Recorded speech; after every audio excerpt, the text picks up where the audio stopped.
Two people are dead following a head-on crash this morning near Fromberg. One of the victims, a 56-year-old Billings man, the other, a 16-year-old Joliet High School student. Both drivers died at the scene.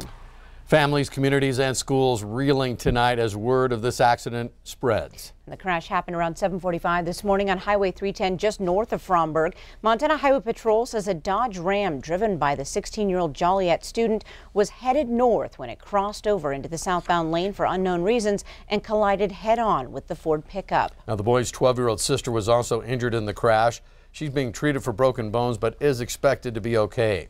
The Billings victim was not wearing a seatbelt at the time of the crash. Authorities say both of the teenagers were buckled up.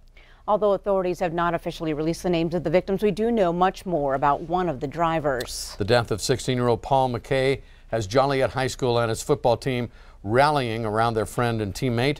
Q2's David J. had a chance to talk with the coach and some of the players tonight after their practice. David?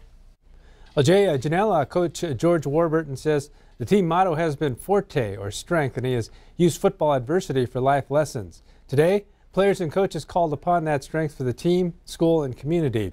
Warburton says the team had a great practice today. The Jayhawks prepared for their playoff game on Saturday against Scobie. In honor of Paul McKay, the players will have number 70 stickers on their helmets, number 70 on the field, and will sell T-shirts with the phrase, "Play for Paul." Coach Warburton says the practice today was the first step for the team in handling the death of a friend.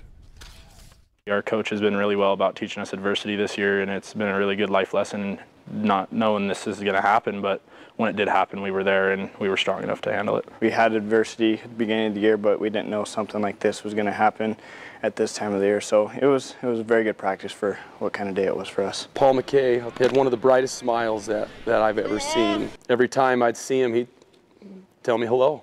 He made it a point to say hi to us and to all the other adults and kids, and so he was he's a bright spot at our community for sure. And Coach Warburton says the players will paint number 70 on the field in honor of Paul McKay tomorrow afternoon. Also, the Carbon County Sheriff says he will release the names, including the name of the 56-year-old man from Billings, tomorrow. Jay? All right, thanks so much, David.